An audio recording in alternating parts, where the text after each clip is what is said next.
नमस्कार मित्रांनो, बांधकाम कामगारांसाठी महत्त्वाची व आनंदाची बातमी. यासाठी Googleवरून बांधकाम कामगारांच्या ऑफिशियल वेबसाईटवर यायचं आहे. या ठिकाणी एक नोटिफिकेशन लावण्यात आलेले आहे.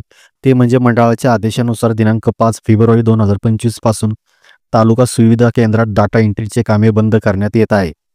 बांधकाम कामगार आपली नवीन नोंदणी, नूतनीकरण व लाभाचे अर्ज ऑनलाईन पद्धतीने आपल्या सोयीच्या जागेवरून करू शकतील. म्हणजे घर बसल्या ऑनलाईन पद्धतीने महासेवा केंद्र, CSC सेंटर किंवा आपले सरकार सेवा केंद्र येथून तुम्ही तुमचे अर्ज भरू शकता, असे सुद्धा सांगण्यात आलेले आहे. आता तुम्हाला तालुका स्तरावर जे केंद्र सुरू करण्यात आले होते तेथे जाऊन फॉर्म भरण्याची गरज नाही, असेही सांगण्यात आले आहे. पण अर्ज भरल्यानंतर कागदपत्राच्या पडताळणीसाठी कामगारांना आपल्या सोयीची तारीख निवडावी लागेल. म्हणजे कामगारांना अपॉइंटमेंट घ्यावी लागेल आणि ही पडताळणी तालुक्याच्या ठिकाणी जे सुविधा केंद्र उघडण्यात आले आहे त्या ठिकाणी होणार आहे. 6 फेब्रुवारी 2025 पासून ह्या तारखा निवडण्याची म्हणजे अपॉइंटमेंट घेण्याची सुविधा दिलेली आहे. निवडलेल्या तारखेस मूळ कागदपत्रासह सुविधा केंद्रावर हजर राहावे लागेल. ठरलेल्या तारखेस व ठिकाणी हजर न झाल्यास अर्ज नामंजूर करण्यात येईल, असेही स्पष्ट सांगण्यात आले आहे.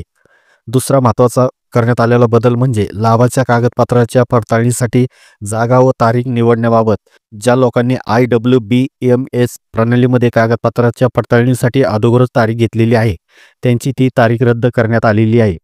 आता कामगारांनी भरलेल्या लाभाच्या अर्जाच्या पडताळणीसाठी दिलेल्या लिंकवरून नवीन तारीख निवडू शकतात, म्हणजे नवीन अपॉइंटमेंट घेऊ शकतात.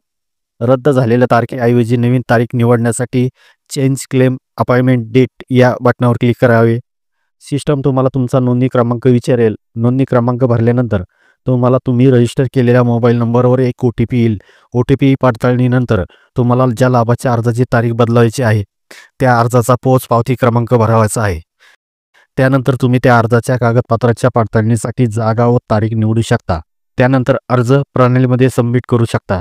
तर अशा पद्धतीने कागदपत्राच्या पडताळणीची जागा व तारीख निवडण्याबाबत हे परिपत्रक आहे. तर अशा प्रकारचे काही महत्त्वपूर्ण असे बदल करण्यात आलेले आहे. तर मित्रांनो, अशी महत्त्वपूर्ण माहिती आपल्या जवळच्या मित्रांना नक्की शेअर करा. धन्यवाद.